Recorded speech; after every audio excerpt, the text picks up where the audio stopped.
At my company holiday party, she got wasted and started dancing on tables while I tried to stop her. She screamed, "Don't touch me. I don't even know you. Security, get this creep out of here." In front of all my coworkers, I left her there. The next day, she was blowing up my phone begging for forgiveness. So this shitstorm happened at my company Christmas party last Friday, and I'm still trying to process it. Look, I've worked at TechDrive for 4 years. Just made senior PM in the spring, which meant a nice salary bump and finally getting some respect around the office. I've busted my ass to build a solid reputation here. My girlfriend Megan and I have been together about 14 months. She's hot, smart, works in marketing at some boutique agency downtown. The relationship's been decent overall. Sure, she can be high maintenance and gets a bit wild when she drinks, but who doesn't have flaws, right? Our holiday party was at the Drake Hotel this year. Fancy as hell. Open bar, live band, execs flying in from the coast. This was my chance to introduce Megan to everyone, especially my boss Tom, who'd been hearing about her for months. I should have seen the warning signs when I picked her up. She immediately complained about her day. Some client rejected her campaign, her boss criticized her work, blah blah. But I figured a few drinks would improve her mood. Big mistake. Our company holiday party was last Friday at the Drake Hotel downtown. Pretty fancy affair. Open bar, good food, live band, the works. The kind of event where upper management mingles with the rank and file, and careers can be subtly made or broken depending on how you conduct yourself. I'd been looking forward to introducing Megan to my colleagues. My boss Tom had been hearing about her for months, and several work friends had been asking when they'd get to meet her. I'd hyped her up as this smart, funny, charming woman, told everyone how she was the total package. Friday night, I picked Megan up around 7. She looked stunning in a dark green dress, but I noticed she seemed a bit off. When I asked if everything was okay, she said she'd had a rough day at work. Some campaign she'd been working on got rejected by the client. No big deal. Happens to everyone. Just need a drink to take the edge off, she said. First hour went fine. Did the rounds, introduced her to people, she charmed everyone. Then I got pulled into a conversation with Tom and our new VP about the January launch. I kept an eye on Megan and watched her knock back at least 4 shots with our marketing team. By 9:30, she was hammered. Slurring, stumbling, the works. I excused myself from talking to our CFO, yeah, that fucked me over career-wise, to check on her. "Hey, maybe ease up on the drinks," I whispered. She glared at me. "Don't tell me what to do," she snapped, loud enough that heads turned. "I'm having fun. You should try it instead of kissing corporate ass all night." I backed off, embarrassed but figuring I'd just ride it out. 20 minutes later, the band started playing dance music and suddenly there was commotion across the room. I turned to see Megan dancing on a cocktail table, drinks sloshing everywhere, shoes kicked off. I rushed over, trying to salvage what was left of my professional reputation. "Megan, come on, let's get down from there," I said, reaching for her hand. That's when she lost her shit. "Don't touch me," she screamed, jerking away. "I don't even know you. Security, get this creep out of here." The music stopped. Every single person was staring, my career flashing before my eyes. "Megan, it's me," I said, face burning. "Back off, pervert," she shouted. "This loser thinks he can just grab random women. Someone call security." Then she really went for the jugular. "You know what? All you tech bros are the same," she slurred, addressing the entire room. "Thinking you're so important with your stupid coding jobs. Newsflash, you're all replaceable. Especially this pathetic middle manager," she pointed at me, "who can't even satisfy a woman in bed. That's right, everyone. Tiny dick energy right here. Couldn't find a clit with Google Maps and a flashlight." People gasped. My boss froze halfway across the room. The VP's wife covered her mouth in shock. "And another thing," Megan continued, swaying dangerously on the table, "he cries after sex. Every time, like a little bitch. Is that who you want managing your projects? A sexual disappointment who weeps after coming? I've never wanted to disappear more in my life." But something in me just snapped. Not into rage, but into ice-cold clarity. Without a word, I turned and walked out. Grabbed my coat, got my car, and left her drunk ass there. As I was pulling away, I saw hotel security helping Megan down from the table in my rearview mirror. Got home, turned off my phone, changed my apartment door code, and packed her shit into a box. The toothbrush, the extra clothes, everything. Then I took a long shower and went to bed. The next morning, I woke up to my phone exploding with notifications. Turned it on to find 37 missed calls and a barrage of texts from Megan ranging from furious to desperate. The first few were pure rage. "Where the fuck did you go? And I can't believe you just left me there." Then panic when she realized she was being kicked out. "They're making me leave. I don't have a ride." By 2 a.m., the tone had shifted to confusion when she couldn't get into my apartment. "Your door code isn't working. Let me in." And finally, by morning, desperate apologies. "Babe, I'm so sorry. I was just drunk. Please call me back." I didn't respond to any of it. Instead, I called Tom. Had to face the music professionally. Surprisingly, he was cool about it.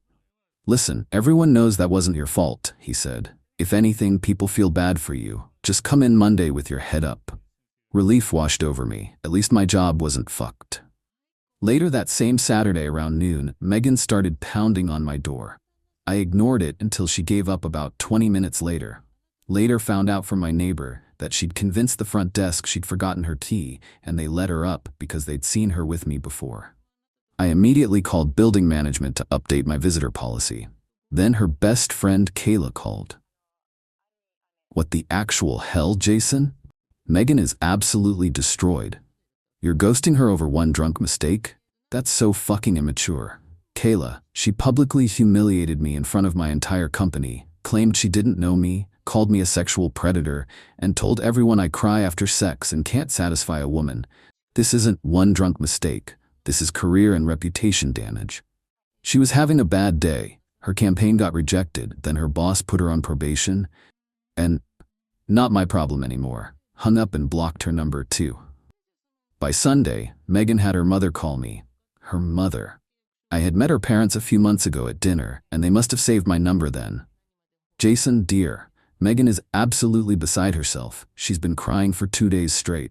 Surely you can talk to her?" "Mrs. Chen, I respect you, but what Megan did goes beyond an apology. I've put her things in a box. She can pick them up from my doorman. I've already authorized it." Hung up on her too. Monday was awkward, but not as bad as expected. Few sympathetic nods, couple of "rough night Friday, huh?" comments. Turned out after I left, Megan had to be physically escorted out by security, still screaming about tiny dicks and entitled tech bros. Thought I was in the clear until lunch, when I got a text from a number I didn't recognize. "It's Megan. Had to use my personal backup phone since you blocked me. I'm coming to your office at 5. Wait for me." The fucking audacity. I forwarded the message to our head of security, Dave, who I've known for years. I also sent a quick email to HR documenting the situation and Megan's attempts to contact me, attaching screenshots of the messages. "Consider it handled," Dave texted back after I filled him in on the situation. "I'll file the necessary paperwork to restrict her access." At 4:45, I took the back stairs down to the parking garage. As I was driving out, Dave called. "Your ex just showed up with flowers and a stuffed animal. Tried to get past security. When we told her you'd already left, she started making a scene. We escorted her out, but thought you'd want to know." "Thanks, man. Can you put her on the no entry list?" "Already done. I got the approval from management after showing them your HR documentation. She's officially flagged in our system now."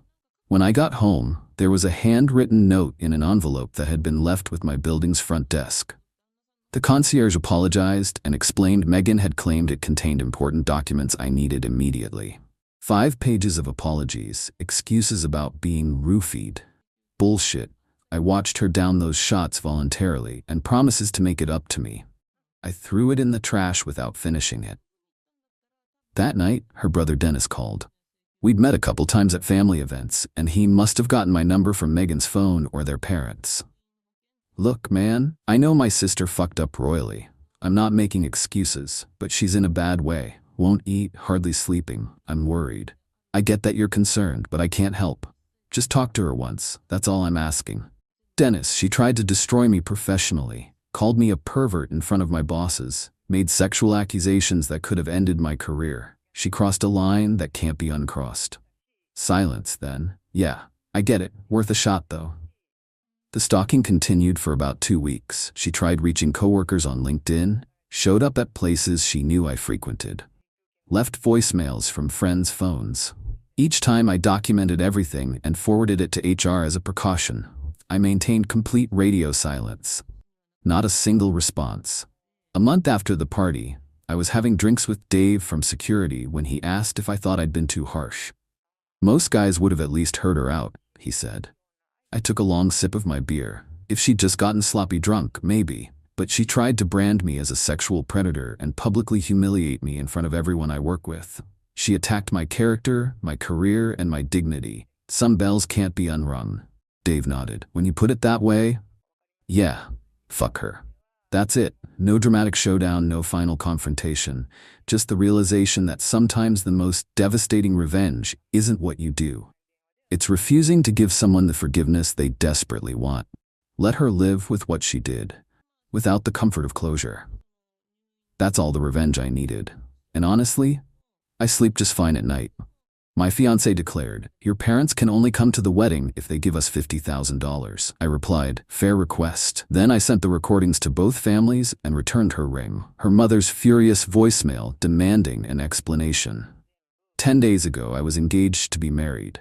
Today, I'm sitting in my temporary apartment alone, phone blowing up with texts and calls I'm not answering, wondering how I missed so many red flags. But I'm getting ahead of myself. Rachel and I met 3 years ago through a mutual friend's backyard barbecue. She was smart, funny, ambitious, and drop-dead gorgeous, the kind of woman who makes you do a double take when she walks into a room. We hit it off immediately, traded numbers, and went on our first date a week later. The relationship progressed normally, dating, meeting friends, meeting family, moving in together after a year. I proposed on our second anniversary with a ring I'd saved 6 months for. Nothing extravagant by celebrity standards, but it was a good quality diamond in a setting she'd once pointed out in a jewelry store window. The look on her face when I gave it to her seemed genuinely thrilled. We set the wedding date for this coming October, about 11 months from now. Or at least, that was the plan until last week. Let me give you some background on our families, because it becomes relevant. My parents are solidly middle class. Dad's a retired high school teacher. Mom works as a nurse. They live in the same modest 3-bedroom house I grew up in, drive sensible cars they keep until they fall apart, and take one nice vacation every couple years. They're the definition of financially responsible. Helped me through college so I graduated with minimal loans, taught me how to budget, all that stuff. Rachel's family is different. Her father owns a successful chain of car dealerships across 3 states. They live in a gated community, vacation internationally several times a year, and her mother has never worked a day in her life. Rachel grew up with household staff and private schools. She's the youngest of 3 kids and the only daughter, so she was pretty spoiled from what I've gathered. Despite our different backgrounds, we've made it work. Rachel has a good job in marketing that she genuinely earned through her own merit. Though I've noticed she never seems concerned about money, likely because her parents have always provided a generous safety net. I'm a civil engineer with a project management role at a mid-sized firm. We both make good salaries, split expenses proportionally to our incomes, and have been saving for the wedding and our future. Our apartment lease is in both our names, with me as the primary leaseholder since I moved in first and Rachel joined me later. The first sign of trouble came about 2 months ago when we started seriously planning the wedding. What I thought would be a nice event for about 100 people at a local venue started morphing into something much bigger. Rachel and her mother started talking about 250-plus guests, a high-end hotel ballroom, designer dress, the works. The budget we discussed nearly tripled. When I expressed concern about the cost, Rachel assured me her parents had always planned to contribute significantly to their daughter's wedding. That seemed reasonable, so I backed off a bit. We hadn't formally discussed finances with either set of parents yet, but Rachel seemed confident. Fast forward to last week. We had dinner scheduled with my parents to discuss their contribution to the wedding. I wasn't expecting much, maybe $5,000 if they could swing it, and I would have been grateful for whatever they could do. I certainly wasn't going to pressure them either way. The night before this dinner, Rachel and I had a conversation that completely blindsided me. "So about tomorrow," she said while we were getting ready for bed, "I think we need to be clear with your parents about our expectations." "What expectations?" I asked. "They'll contribute what they're comfortable with. We can't demand anything." She gave me this look like I was being naive. Everyone knows the bride's family pays for the wedding and the groom's family handles the rehearsal dinner. But since we're having such a large wedding, they need to step up with a significant contribution. "Define significant," I said, already feeling uncomfortable with where this was heading. "50,000. I nearly choked. $50,000? Rachel, there's no way they have that kind of money. They own their house, don't they? They could take out a home equity loan." I was stunned. "I'm not asking my retired father to go into debt for our wedding. That's insane." "It's not insane, it's tradition," she countered. "My parents are already covering most of the wedding. Your family needs to contribute their fair share." "Fair share doesn't mean equal amounts when our families have completely different financial situations," I tried to reason. That's when she dropped the bomb.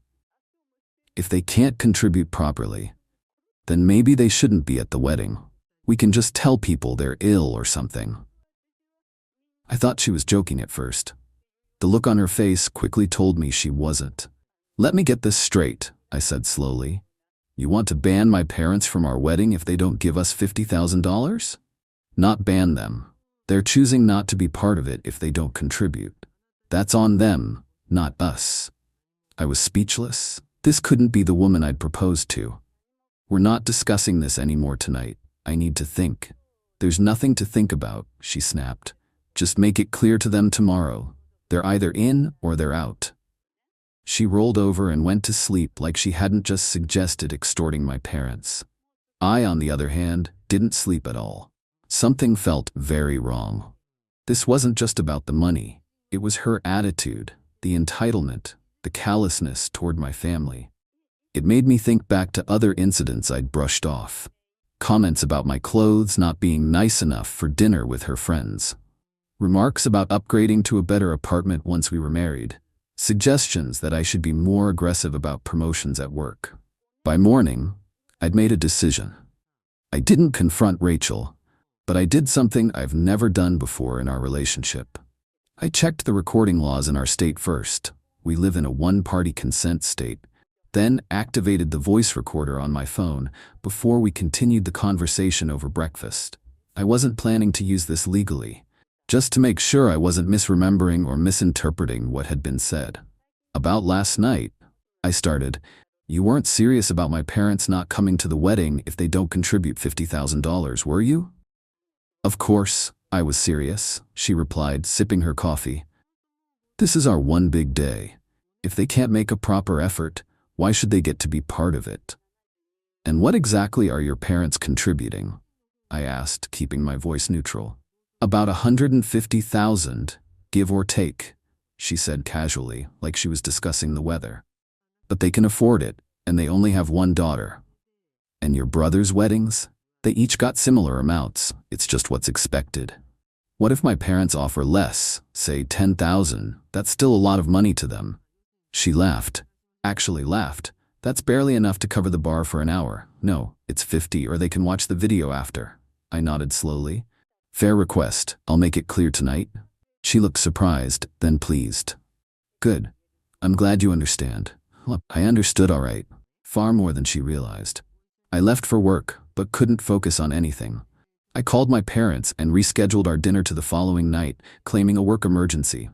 Then I called in a favor with a buddy who works in IT security and had him verify the recording was clear and couldn't be claimed to be manipulated. He asked why, but I just told him I'd explain later. That night, I acted normally.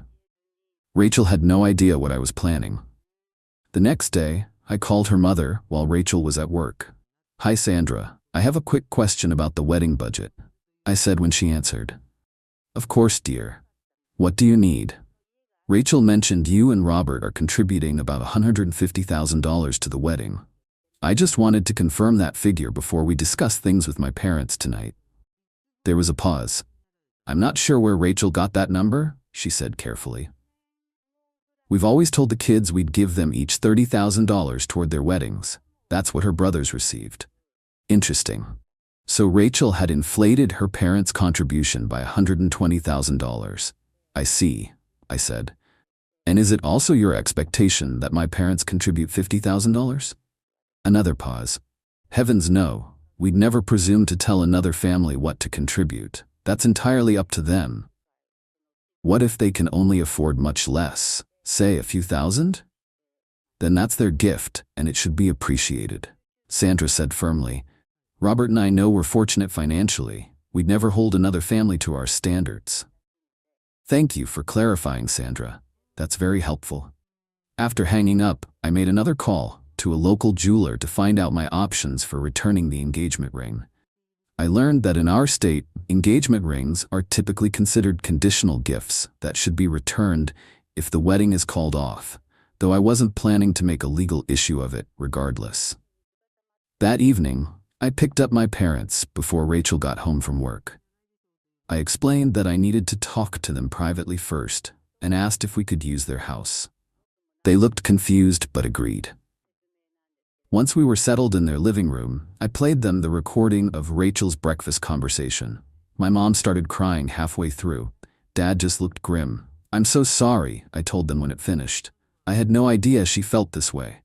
Son, my dad said quietly, is this really the woman you want to spend your life with? The question hit me hard. No, I admitted. I don't think it is. What are you gonna do? Mom asked, wiping her eyes. End it, tonight. I took a deep breath, but first, I need one more recording. I called Sandra again, this time putting her on speaker and telling her I was with my parents. I wanted to follow up on our conversation about wedding contributions, I said. My parents are a bit concerned about what's expected of them. As I said earlier, whatever they're comfortable with is perfectly fine, Sandra replied. Robert and I would never want anyone to feel pressured. Even if it's nowhere near $50,000? I prompted. $50,000? Sandra sounded shocked. Where on earth did that figure come from? From Rachel. She said my parents either need to contribute $50,000 or they shouldn't bother coming to the wedding. The silence that followed was deafening. I don't know what to say. Sandra finally responded. That's absolutely not how Robert and I feel. I'm horrified that Rachel would suggest such a thing. Thank you for clarifying, Sandra, I said. I think there's been some miscommunication somewhere. After hanging up, I hugged my parents and asked them to stay home. I'll handle this myself, I assured them. This isn't your burden. I drove back to our apartment and waited for Rachel. When she arrived, I was sitting at the kitchen table with her engagement ring in front of me. What's going on? She asked, eyeing the ring. Where are your parents? They're not coming, I said calmly. And neither am I. What are you talking about? I placed my phone on the table and played both recordings. First our breakfast conversation, then the call with her mother. Rachel's face went from confusion to shock to anger. You recorded me? She hissed when it was finished. That's a violation of my privacy. No, it's a protection against your lies, I countered. You told me your parents were giving us $150,000 when they actually committed to $30,000. You demanded my parents go into debt for $50,000 or be excluded from our wedding. Then you lied about it to your mother. I didn't lie, she sputtered. I just anticipated. My parents always give more than they initially offer. Sandra seemed pretty clear about the amount, and she was horrified about your ultimatum to my family. You had no right to go behind my back, she shouted, and you had no right to try to extort my parents, I shot back. The wedding is off, Rachel. So is our engagement. Her demeanor changed instantly. The anger transformed into tears. You can't be serious. We can work this out. I was just stressed about the wedding costs.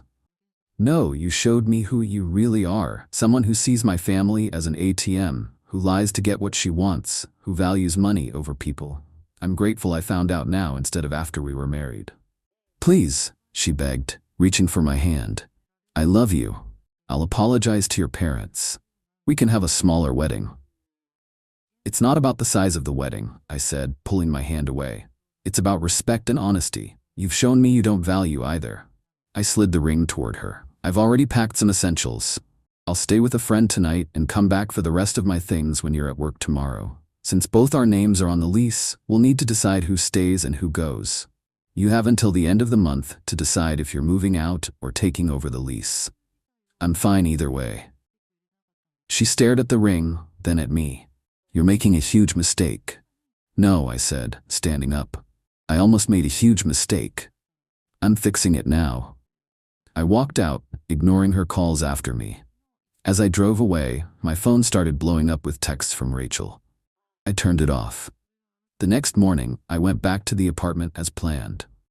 Rachel had left for work, but she'd clearly had a rough night. There were tissues everywhere, an empty wine bottle on the counter, and the ring still sitting untouched on the kitchen table. I packed my things efficiently, took only what was undisputedly mine, and left my key on the table next to the ring. Then I blocked Rachel on all social media and on my phone. By that evening, the drama had escalated. Rachel had apparently called her parents in hysterics, telling them some twisted version of events where I had suddenly dumped her over money issues. Sandra called me, furious until I offered to send her the recordings. After listening, her tone changed completely. I owe you an apology, she said, sounding deflated. I had no idea Rachel would behave this way. Robert and I didn't raise her to be so mercenary. I think you did your best, I replied. Adults make their own choices. 3 days after the breakup, Rachel's mother left me a voicemail that still haunts me. How dare you humiliate my daughter this way? After all she's done for you, after how she's helped elevate you. She could have had anyone, but she chose you, and this is how you repay her? By recording private conversations and sharing them with everyone? Her father and I demand an explanation. Seems Sandra had switched back to blaming me after Rachel worked on her. I didn't respond. Rachel's father called next. Unlike his wife, he was calm and measured. I've heard the recordings, he said. I'm not happy about how this has all transpired, but I understand your decision. For what it's worth, I'm sorry. This isn't how we raised her. It's been a week now. I've moved in with my buddy temporarily while I look for a new place. Word has spread among our friend group, with people predictably taking sides. Those who know the full story are supportive of my decision. Those who've only heard Rachel's version think I'm a monster who ambushed her and recorded her without consent. I haven't bothered to defend myself except to those closest to me. The truth has a way of coming out eventually. My parents have been incredibly supportive. Dad helped me move, and Mom keeps sending me home-cooked meals. They both tell me how proud they are of how I handled things, though I know they're sad too. They genuinely liked Rachel before all this. Yesterday, I ran into Rachel's best friend Megan at the grocery store. I tried to avoid her, but she cornered me by the produce. You broke her heart, she accused. She broke mine first, I replied. Did she tell you why we broke up? She said you got cold feet and made up some excuse about wedding costs. I laughed humorlessly. Ask her about the $50,000 ultimatum for my parents. Ask her about lying about her own parents' contribution. Better yet, ask her mother. Megan looked uncertain for the first time. What are you talking about? I have recordings, I said. Happy to share them if you really want the truth. She didn't take me up on the offer, but she didn't look so certain anymore either. The hardest part in all this has been grieving the relationship I thought I had. The Rachel I fell in love with was kind, thoughtful, and genuine. Or so I believed. Now I'm left wondering if that person ever really existed, or if I just saw what I wanted to see. I keep thinking about all the little comments over the years that I dismissed. The subtle digs at my family's modest home. The way she'd sometimes talk about her wealthy friends with a hint of envy. The suggestions that I should be earning more by now. The signs were there, I just didn't want to read them. Some people have asked if I regret ending things so abruptly, without trying to work it out. I don't. The ultimatum about my parents wasn't just a red flag, it was a flashing neon sign. Anyone who could even consider banning my family from our wedding unless they paid an extortionate amount doesn't share my values. That's not something counseling can fix. As for the recordings, I know some people think it was underhanded. Maybe it was. But when your instincts tell you something's seriously wrong, sometimes you need evidence. For others, but mostly for yourself. Without those recordings, I might have let Rachel manipulate me into believing I'd misunderstood or overreacted. So here I am, starting over at 32. Single, temporarily homeless, and fielding angry messages from my ex's family and friends. But you know what? I still think I made the right call. The wedding would have cost me a lot more than money in the long run. Edit, since so many have asked, yes, I live in a one-party consent state, so the recordings were completely legal. And no, I haven't sent them to anyone except my parents and Rachel's parents when requested. I'm not trying to humiliate her publicly. Edit 2. Several people have suggested I should have seen this coming because she comes from money. That's unfair. I've known plenty of wealthy people who are kind and grounded. This wasn't about her background. It was about her character.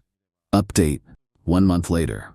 First off, thanks to everyone for the support. I didn't expect this post to get so much attention, but reading your comments has helped me feel less crazy about my decision. A lot has happened in the past month. I've found my own apartment. Nothing fancy, but it's close to work and has enough space for me. Getting out of the lease on the old place was surprisingly easy.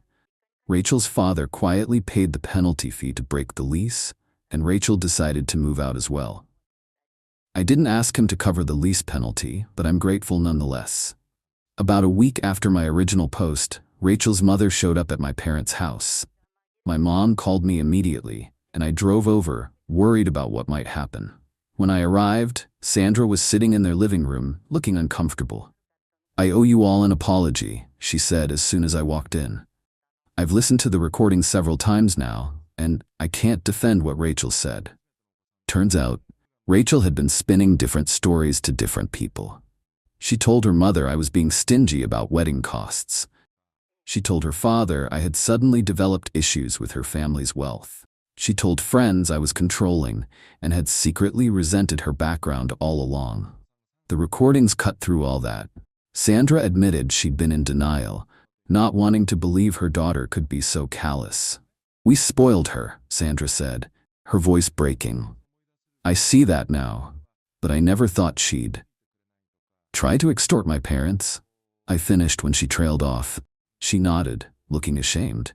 "Robert and I are getting her into therapy. This isn't just about your relationship, it's about who she's becoming."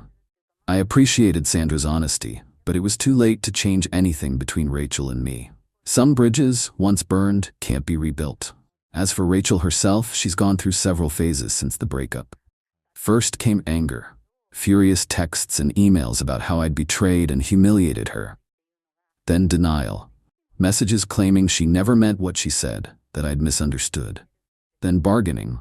Offers to go to couples therapy, to have whatever kind of wedding I wanted, to sign a prenup giving me protection from her family's money.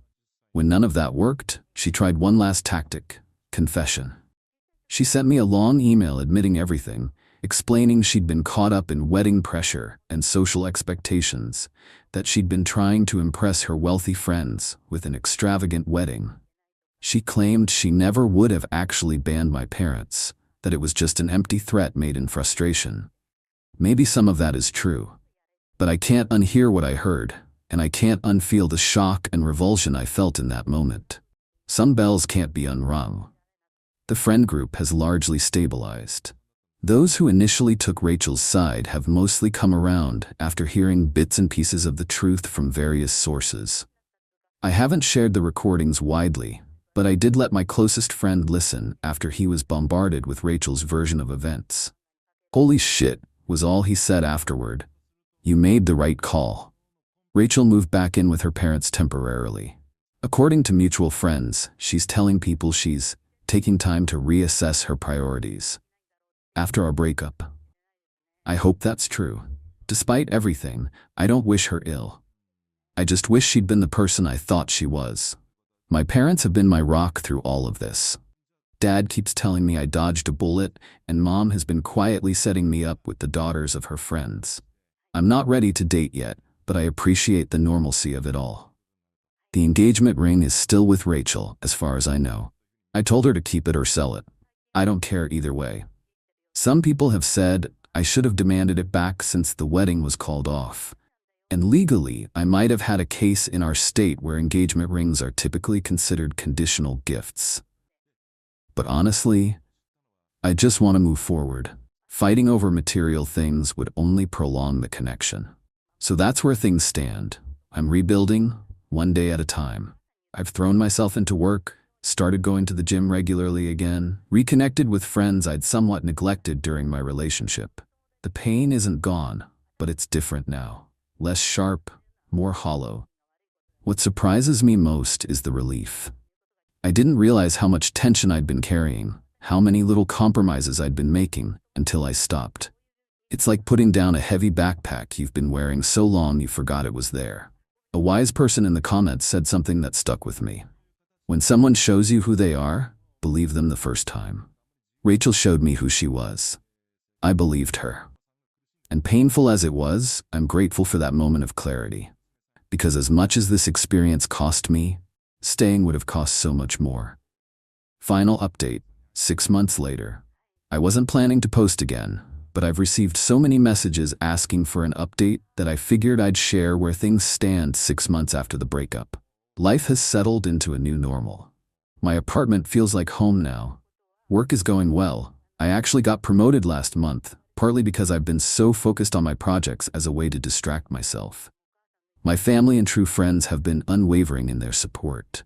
I ran into Rachel at a mutual friend's birthday party last weekend, our first face-to-face meeting since the breakup. I'd known she might be there, but decided to go anyway. I refused to let her presence dictate my choices. When we saw each other, there was an awkward moment of recognition across the room. She looked different, thinner, more subdued somehow. After about an hour of careful avoidance, she approached me when I was alone by the drinks table. "You look good," she said simply. "Thanks. So do you." She twisted her hands together nervously. "I've been in therapy, twice a week." "That's good," I replied, not sure what else to say. "I want you to know I understand now why you left," she continued. "I wouldn't have stayed either if the situation was reversed." I nodded, surprised by her candor. "My therapist says I've spent my life equating money with love," she added. "It's how my parents showed affection. It's messed up my perceptions." "That makes sense," I acknowledged. "But it doesn't excuse what you tried to do to my family." "No, it doesn't," she agreed quietly. "Nothing excuses that. I'm just trying to understand why I did it so I don't repeat the pattern." We talked for a few more minutes. It wasn't comfortable, but it wasn't hostile either. Just two people who once meant everything to each other, now trying to be civilized adults. As for her family, things have developed there too. Her father called me about 2 months ago asking to meet for coffee. I was hesitant but agreed. Robert is an imposing man, successful, confident, used to being in charge. But when we met, he seemed humbled. "I failed as a father," he said bluntly over his coffee. "I taught my sons the value of hard work, but with Rachel, I just gave. Anything she wanted. I thought I was showing love, but I was creating entitlement." I didn't know how to respond to that. "I'm not asking you to reconsider your decision," he continued. "What's done is done, but I wanted you to know we're trying to help her change." He also mentioned that they've scaled back financially. No more unlimited credit cards. Rachel has had to budget for the first time in her adult life. She moved into her own apartment recently, more modest than what she's used to. And she's paying for it herself with her marketing salary, which is substantial but no longer supplemented by her parents.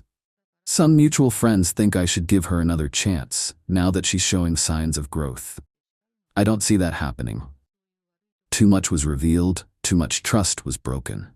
I believe people can change, but I don't believe I have to be the one to witness that change up close. On my end, I've started dating again.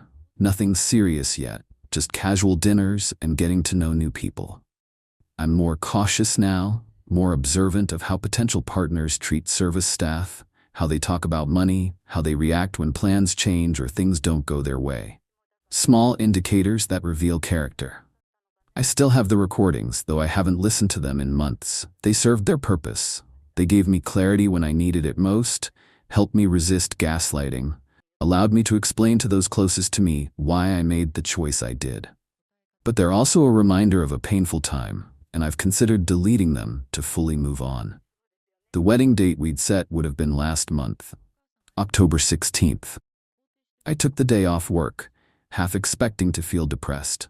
Instead, I went hiking with a couple of friends, climbed to a spectacular viewpoint, and felt nothing but gratitude. Gratitude that I trusted my instincts. Gratitude for the people who stood by me. Gratitude even for the painful experience itself, which taught me what I will and won't accept in a relationship. Someone asked me recently if I regret the relationship with Rachel. I don't. For most of our time together, she made me happy, and I believe I did the same for her. What happened at the end doesn't negate the good parts. It just revealed an incompatibility so fundamental that no amount of love could overcome it. I also don't regret ending things the way I did. The recordings were my insurance policy against what followed.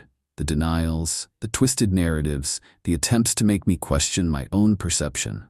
They allowed me to stand firm when the pressure to reconcile was most intense. So that's my story. Not the happily ever after I'd planned, but not a tragedy either. Just life, with all its unexpected turns and hard-earned wisdom. If there's a lesson in all this, maybe it's about paying attention to the small things, the offhand comments, the values revealed in casual decisions, the way someone treats people they don't need something from. Because eventually, those small things become the big things that can't be ignored. Or maybe the lesson is simpler than that. When someone tells you who they are, whether in words or actions, believe them. During dinner with her parents, she said, "He's great for now, but I'm still young. I can always trade up later." Everyone laughed. I excused myself to the bathroom, called an Uber, and left through the back door. This morning, she woke up to change locks and her stuff packed by the door. I'm Marcus, 31, and last night I got the most expensive dinner education of my life. Cost me exactly $0 because I walked out before dessert. But the entertainment value was priceless. Been dating Stephanie for 8 months. She's 26, works in PR, decent looking, seemed normal enough.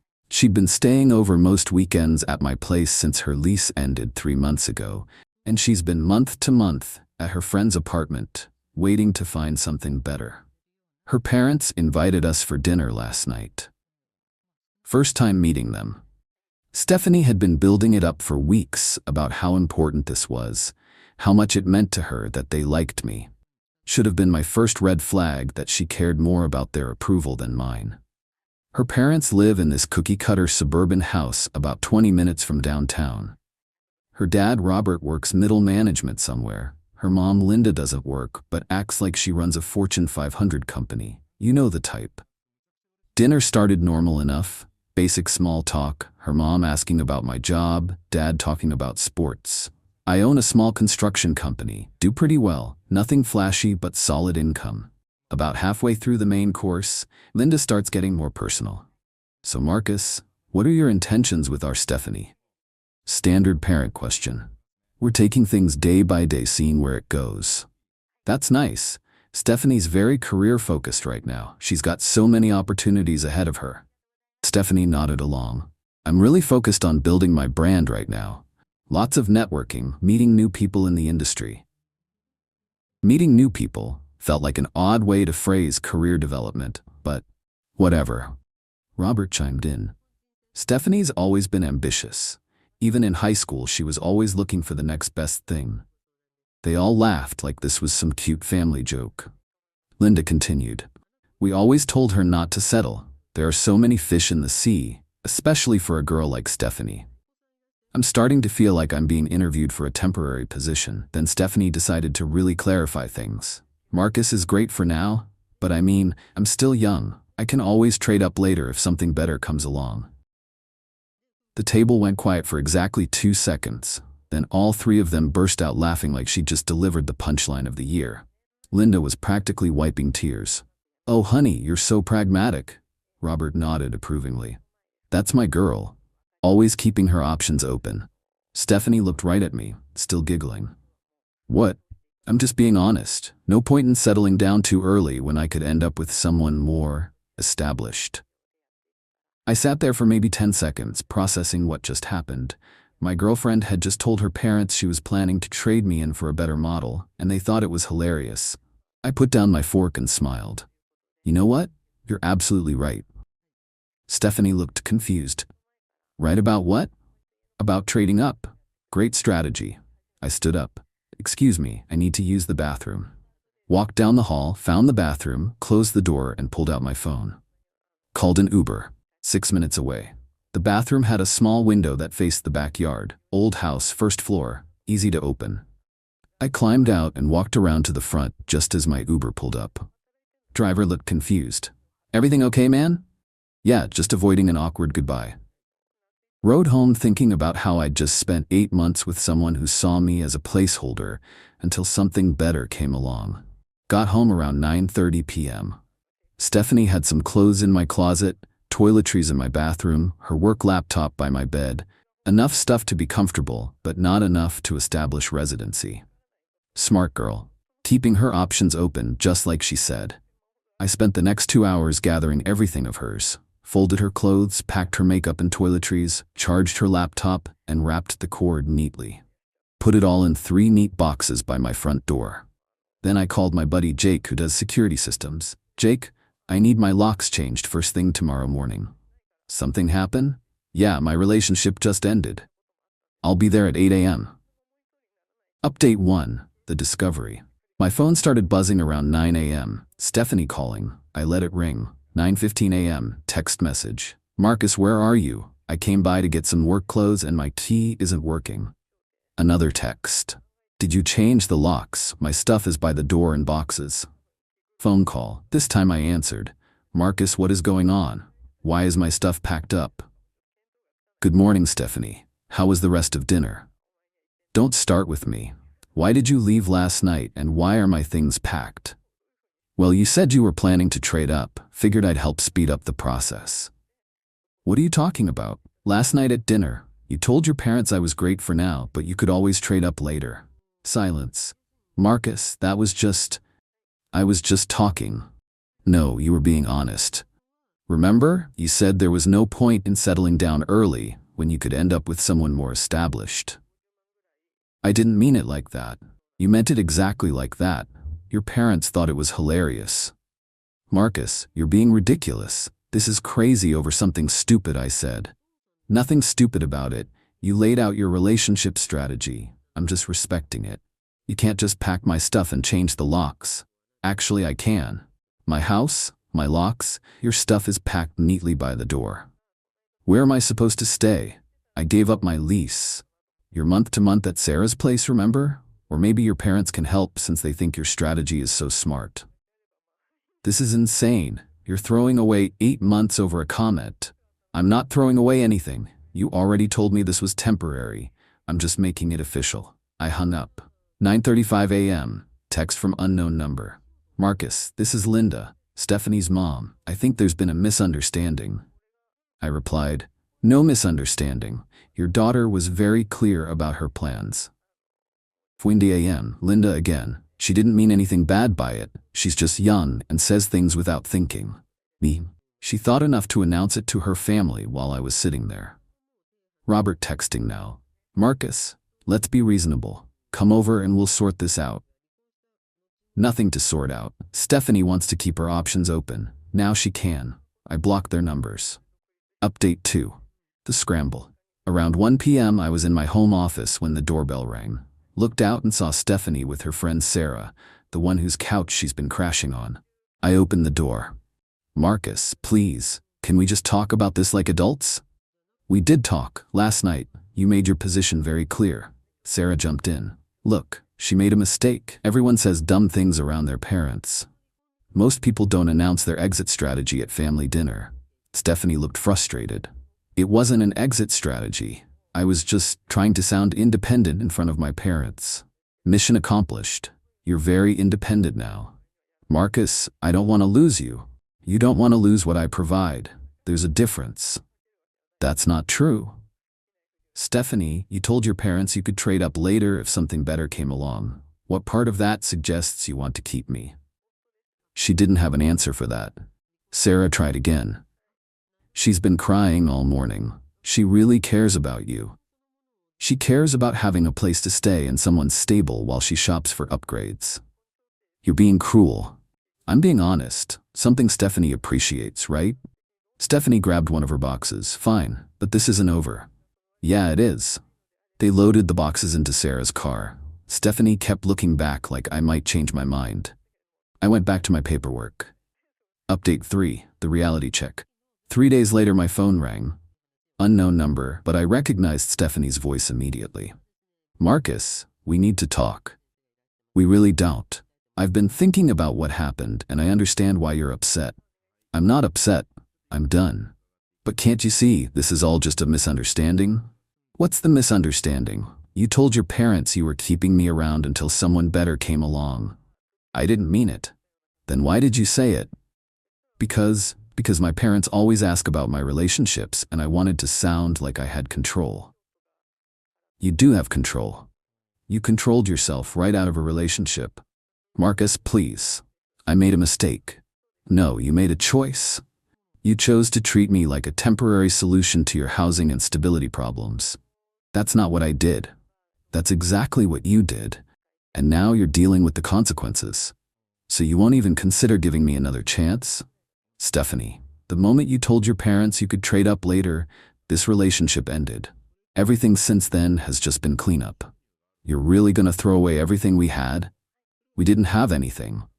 You had a placeholder, and I had a girlfriend who was actively planning to replace me. I hung up and blocked that number too. Update 4, the aftermath. Yesterday, my buddy Tony called with an update. He knows Stephanie through work connections.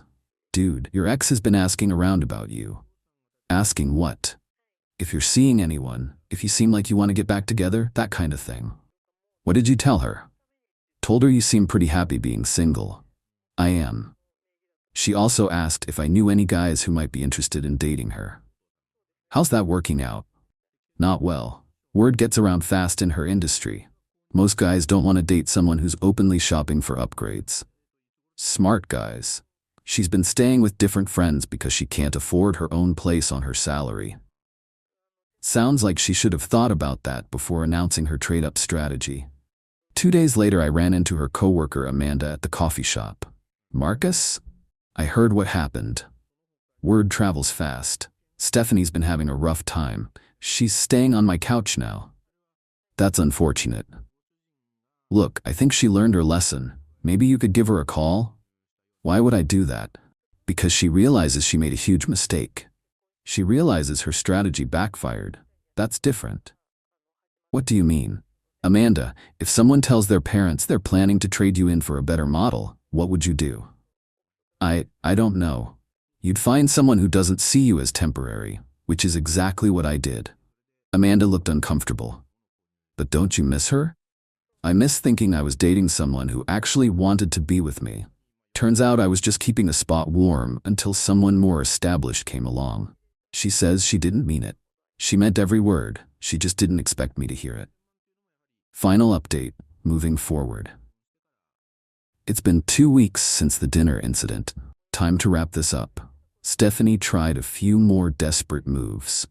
Showed up at my job site once, which was embarrassing for everyone. Left a long letter in my mailbox about how she'd changed and learned from her mistake. Her final attempt was the most pathetic. She called from her mom's phone yesterday. Marcus, it's me. Please don't hang up. What do you want, Stephanie? I want to apologize, really apologize. What I said was horrible and I understand why you left. Good, sounds like you learned something. So, can we try again? No. Why not? I said I was sorry. Because you're not sorry for what you said. You're sorry it didn't work out the way you planned. That's not true. Stephanie, if I was actually what you wanted, you wouldn't have been planning my replacement. I wasn't planning anything. You told your parents you could trade up later. That's planning. I was just trying to sound independent. You succeeded. Enjoy your independence. I hung up and added her mom's number to my blocked list. Yesterday, Tony called with the final update. Your ex is dating some marketing director she met through LinkedIn. Good for her. Guy figured out pretty quick she was looking for someone to solve her housing situation. Lasted 3 dates. Smart guy. She's been asking mutual friends if they think you'd be open to talking. What did you tell them? That you're too busy living your best life to worry about people who see relationships as business transactions. The truth is, I am living my best life. My house is quiet, my expenses are lower, and I don't have to wonder if my girlfriend is planning my replacement over dinner. Stephanie got exactly what she wanted. The freedom to trade up whenever she felt like it. She just didn't realize that freedom works both ways. Some people think I overreacted to one comment, but that wasn't one comment. That was her honest assessment of our relationship, delivered confidently to her parents while I was sitting right there. She didn't slip up and reveal her feelings. She announced her strategy. The only thing she regrets is that her strategy failed. Best part? Her parents still haven't apologized either. Guess they're still waiting for her to find someone more established. 2 weeks later, and I'm still getting updates about her housing struggles and failed dating attempts. Turns out, when you treat people like temporary solutions, they tend to make your situation permanently worse. She wanted to trade up. I just beat her to it. I found a positive test in our bathroom trash. When I confronted her, she smirked. Relax, you're not the father anyway. I just told her to get out. She packed her bags and left with a smirk. But that smirk disappeared when she learned none of the other men wanted to be the father either. So my life blew up on a Tuesday. It's funny how it's always a Tuesday. It was trash night, and I was doing the final sweep of the house, gathering up the little waste baskets from the bathrooms. I pulled the bag out of the master bathroom can, and there it was, right on top, a pregnancy test, and it was positive. 2 distinct blue lines staring up at me like an accusation. My heart did this weird lurch, a mix of shock and, I'll admit, a little bit of excitement. My girlfriend Amanda and I had been together for 4 years. We lived together. We talked about the future, marriage, kids, the whole deal. I thought this was it. A surprise, but maybe a happy one. I walked into the living room, holding the little plastic stick like it was a winning lottery ticket. Amanda was on the couch, scrolling through her phone, a glass of wine on the table next to her. That should have been the first red flag. "Hey," I said, my voice shaking a little. "I found this in the trash." She looked up from her phone, saw the test in my hand, and her expression didn't change. No surprise, no fear, no happiness. Nothing. She just took a slow sip of her wine. "And?" she said, sounding completely bored. "And?" I repeated, confused. "It's positive. Are we?" That's when she did it. A slow smile spread across her face, a smirk that didn't reach her eyes. It was the kind of look that instantly makes you feel small, like you're the butt of a joke you don't get. "Relax," she said, setting her wine glass down with a soft click. "You're not the father anyway." The floor just dropped out from under me. The air went thin. I stood there, staring at her, trying to make the words make sense in my head. They didn't. 4 years. We lived in my house. I paid for most of our life together while she pursued her passion projects that were just a drain on our finances. I thought we were building a life, but in that one sentence, she had demolished all of it. I don't know what she expected. Tears, yelling, begging. I think she wanted a scene. She thrives on drama, but I didn't give her one. Something inside me, the part that would have been devastated, just went cold and quiet. It was like a switch flipped. The hurt was there deep down, but it was immediately buried under a layer of ice. I looked at her, at the smirk still playing on her lips, and I saw her for the first time. Not the woman I loved, but a stranger. A cruel, calculating stranger who was enjoying this. I dropped the pregnancy test on the coffee table. When I finally spoke, my voice was steady, ice cold. "Get out." Her smirk faltered for a second. "What?" "You heard me," I said. "Pack your things. I want you out of my house, tonight." She scoffed, recovering quickly. "You can't be serious. You're kicking me out?" "Just like that." "You just told me you're pregnant with another man's child," I said. "What is there to talk about? You have an hour." I turned and walked out of the room, went into my home office, and shut the door. I could hear her start to move around, slamming drawers, making loud, angry phone calls in the other room. I didn't care.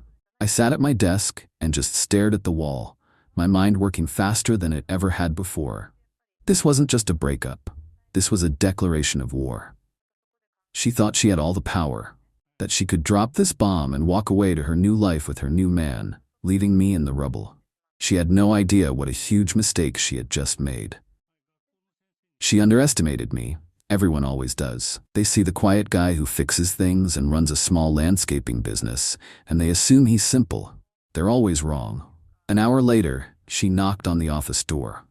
I opened it. She had 2 suitcases packed, her purse on her shoulder. The smirk was back, bigger than ever. She looked confident, triumphant even. "Fine," she said. "I'll leave. I was getting tired of this place anyway. My friend is on her way to pick me up." I just nodded. "Don't bother trying to call me," she added, tossing her hair back. "My real partner is going to take care of me now. We're going to have a real life, not this boring small-town existence." She expected me to crumble. I just stepped aside to let her pass. As she walked out my front door for the last time, she turned and gave me one last, pitying look. That look said it all. She thought she had won. She thought she was upgrading.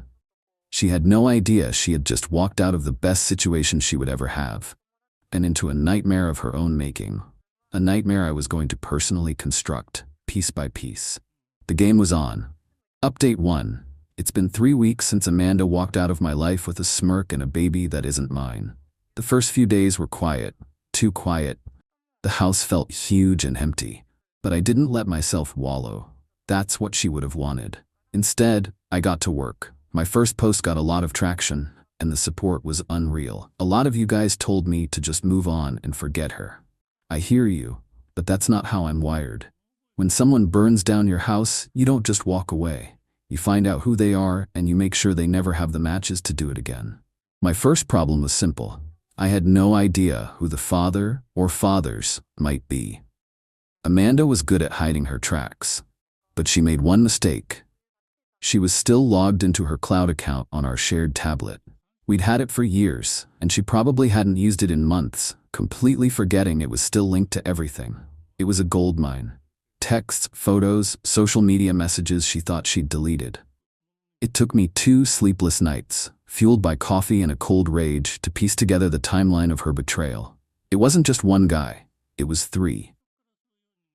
She had been running a rotation, a whole stable of men she was juggling behind my back. Each one served a different purpose. It was like she was building a portfolio of potential upgrades.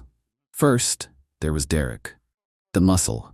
A personal trainer from the expensive gym she joined 6 months ago, the one I paid for, naturally. Based on the texts, their relationship was purely physical. He was all about gym selfies, protein shakes, and flexing in the mirror. Amanda's messages to her friends about him were brutal. She called him her dumb but fun toy and made fun of his intelligence constantly. But to his face, she was all about his amazing discipline and incredible physique. Next was Julian, the money. A married 50-something partner at the marketing firm where she did some freelance work. He was her ticket to the high life.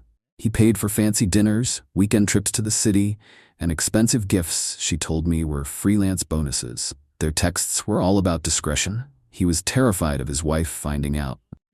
Amanda played the part of the exciting, forbidden escape for him, but in her messages to her friends, she called him the old man with the checkbook and was already planning how to leverage the relationship for a full-time job at his firm. Finally, there was Leo, the artist, a musician she'd met at some gallery opening. He was her emotional support affair. Their messages were full of bad poetry and talk about their deep spiritual connection. He was broke, living in a tiny studio apartment, but he made her feel understood, or so he thought. To her friends, she described him as her pathetic but sweet project and laughed about how he thought they were soulmates. Reading through it all, I didn't feel sad. I felt sick. She wasn't just cheating. She was using these men, playing a role for each of them, just like she had been with me. The pregnancy wasn't an accident, it was a strategy. She was going to pick the best option from her portfolio and cash in. My plan started to form. It wasn't about revenge on them. They were idiots. But they were being played too.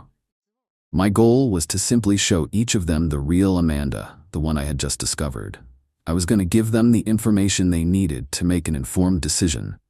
I had a feeling none of them would choose to be the father to her child once they knew the truth. I started with Derek. This one was easy.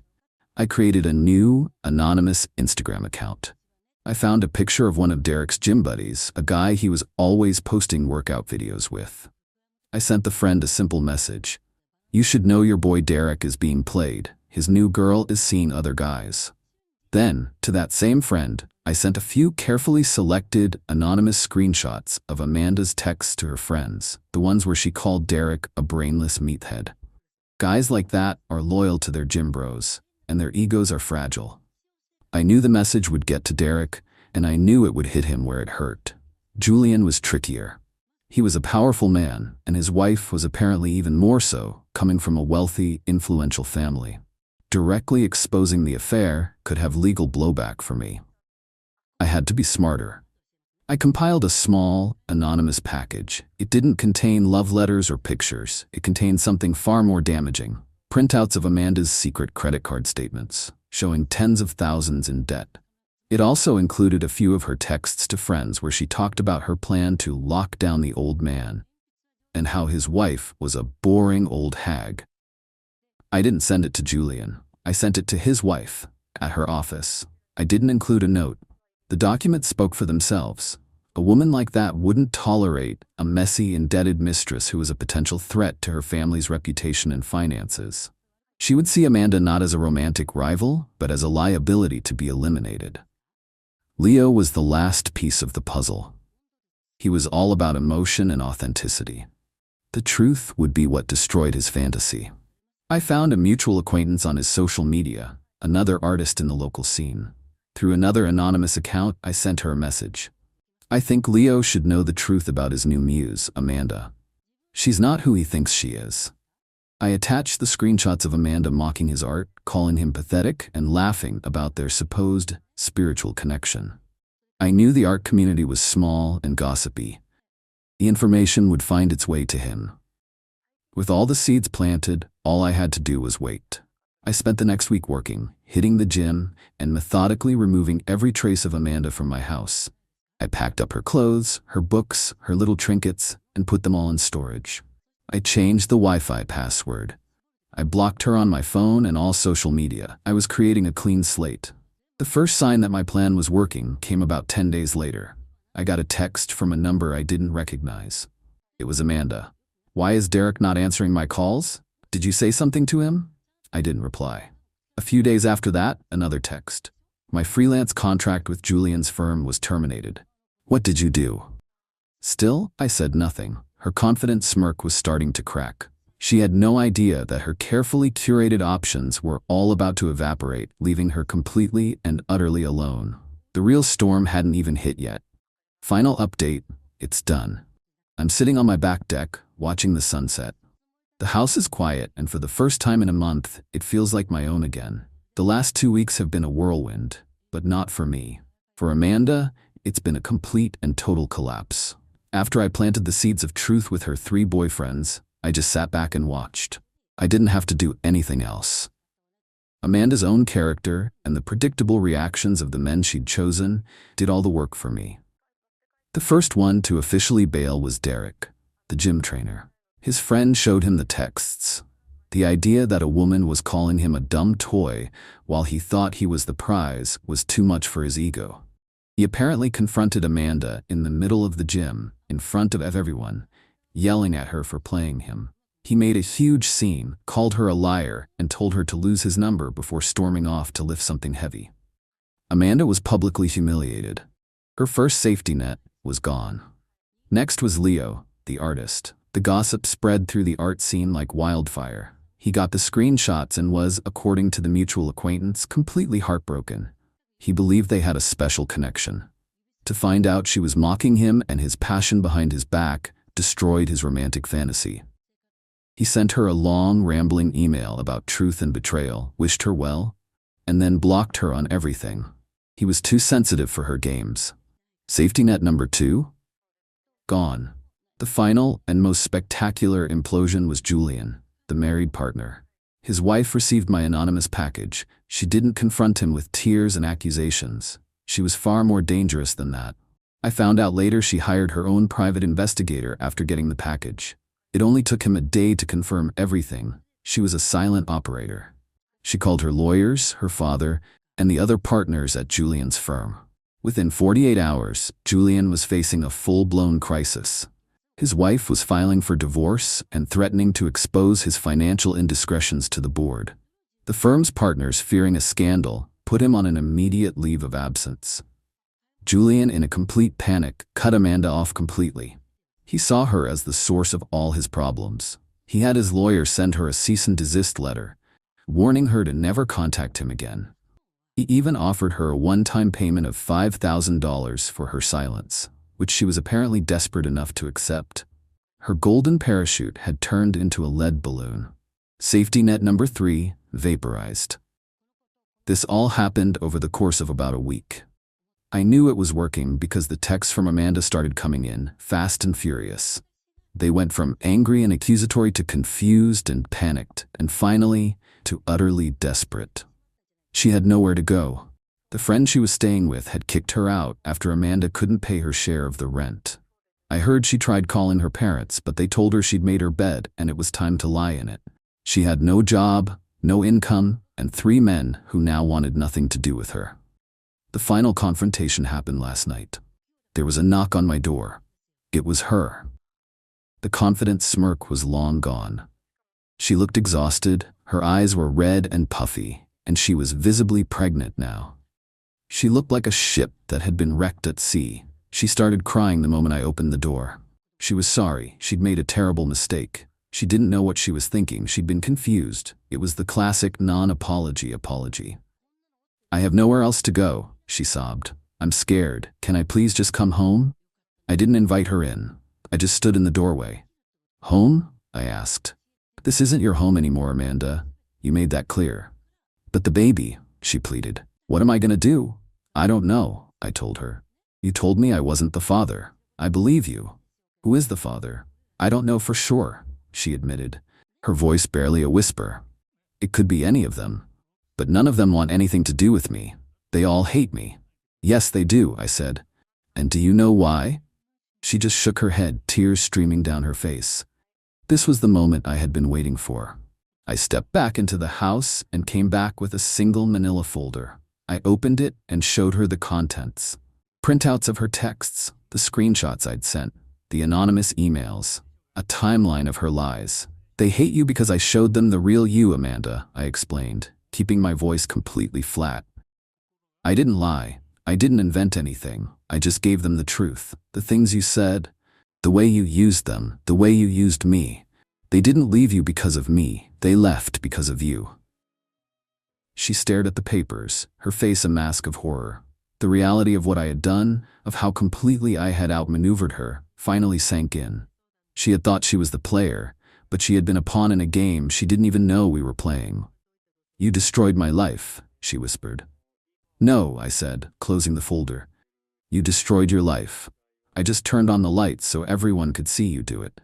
I had already talked to a lawyer. He had drafted an agreement. I went back inside and got it, along with a pen and a cashier's check for $10,000. "This is a one-time payment," I told her, holding out the documents. "It's more than you deserve, but it will help you get on your feet. In exchange, you sign this.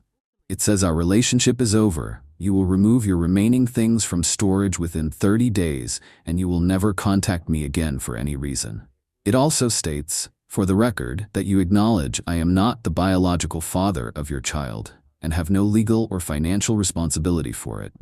She looked from the check to the papers to my face, searching for something. Pity? Remorse? There was nothing there for her. She had burned that bridge, and the one before it, and the one before that. She was on an island of her own making. She took the pen, her hand shaking, and signed the papers. I gave her the check.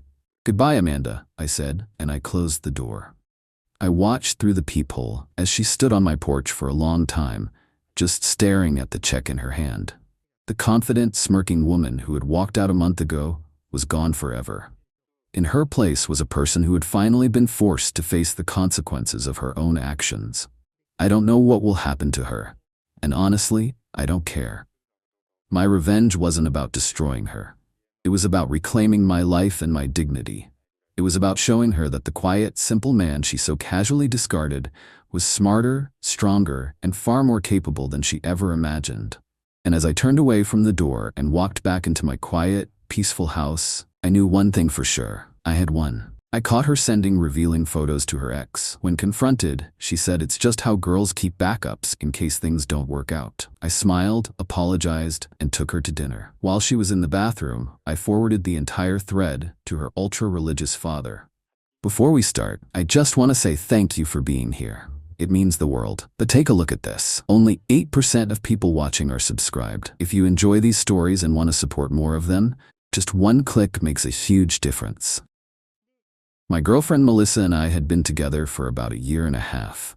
We met through a mutual friend at a charity event, hit it off immediately, and things progressed pretty naturally from there. I'm 32, work as a civil engineer for a construction company, and lead a fairly straightforward life. Melissa is 28, works in pharmaceutical sales, and comes from what she always described as a super strict religious family that she'd mostly escaped from when she went to college. In the time we'd been dating, I'd only met her parents twice, once at her brother's wedding, where her father barely acknowledged me because Melissa and I were living in sin, and once at a painfully awkward Thanksgiving dinner where her father spent most of the meal quoting scripture about the path to righteousness. Her mother mostly kept quiet, nodding along with whatever her husband said. It was clear they weren't thrilled with Melissa's lifestyle, but she seemed to have established a delicate truce with them. They wouldn't lecture her too much if she showed up for major holidays and kept her sinful life out of their sight. Despite the family drama, our relationship was solid. Or so I thought. One Saturday morning, Melissa was in the shower while I made coffee. Her phone, which was charging on the kitchen counter, lit up with several notifications in a row. I wasn't the type to snoop, but when a guy's name I didn't recognize, Jake, appeared along with a preview that said, "Damn baby, send more like." I'll admit, my curiosity got the better of me. I picked up her phone, which didn't have a passcode because she said they were too much trouble, and opened the message thread. What I found was a months-long conversation with her ex-boyfriend, filled with flirtatious messages, inside jokes about their past relationship, and increasingly revealing photos of Melissa that had apparently been sent just minutes before she got in the shower. My stomach dropped as I scrolled through the messages. There were dozens of exchanges, dating back almost 8 months, which meant this had been going on for most of our relationship. The photos started relatively innocent, but had progressed to the kind you definitely don't send to someone when you're in a committed relationship with someone else. Jake, miss seeing that body in person. Play your cards right, and maybe you will again someday. What about that engineer dude? He's sweet, but things aren't set in stone. A girl needs options. I felt like I'd been punched in the gut. I set her phone down exactly where it had been and tried to process what I'd just discovered. I must have been standing there longer than I realized, because suddenly Melissa was in the kitchen, hair wrapped in a towel, reaching for her phone. "Everything okay? You look like you've seen a ghost," she said, casually checking her notifications. I saw her quickly swipe away Jake's message preview. "Who's Jake?" I asked directly.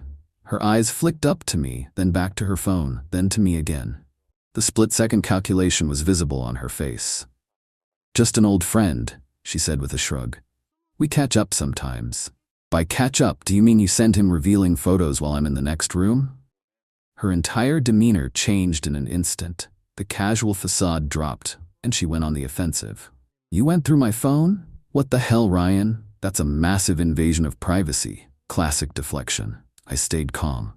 "The messages popped up while your phone was on the counter. I saw enough of the preview to be concerned. So yes, I looked. And now I'm asking you to explain why you're sending those kinds of photos to your ex while we're in a relationship." She rolled her eyes like I was being ridiculous. "It's not a big deal. Jake and I have history, and we still talk sometimes. It's harmless." "Harmless? You told him things aren't set in stone with me, and that you might let him see you in person again." She sighed, like she was explaining something to a child. "It's just how girls keep backups in case things don't work out. Everyone does it." I stared at her, genuinely stunned. "Everyone does not do that. That's not normal relationship behavior." "God, you're so naive," she said with a dismissive laugh. "This is why I didn't tell you. I knew you'd overreact like this. It doesn't mean anything. It's just insurance. Insurance? Against what? Against ending up alone. Look, men always have options. Women need to strategize. Jake is just a backup plan. I'm with you, aren't I? Her complete lack of remorse was almost more shocking than the messages themselves. There was no apology, no acknowledgement that what she'd done was wrong, just a casual explanation of her backup strategy, as if it were perfectly reasonable relationship behavior. In that moment, I realized two things. First, this relationship was over. And second, I wanted Melissa to experience real consequences for her actions, not just a typical breakup where she'd move on to Jake or another backup without missing a beat. So I made a decision that surprised even me. You know what? Maybe I'm overreacting, I said, forcing a smile. You're right. We all need insurance in life. I'm sorry I looked at your phone. She seemed surprised by my sudden capitulation, but quickly accepted it. It's fine. Just trust me next time, okay? I'm with you because I want to be. Let me make it up to you, I said. How about dinner tonight at that new Italian place you've been wanting to try? My treat. Seriously? That place is impossible to get into. I know a guy. I replied with a wink. In reality, I'd been holding a reservation there for weeks, planning to take her for our upcoming anniversary. But that anniversary wasn't going to happen now. She beamed.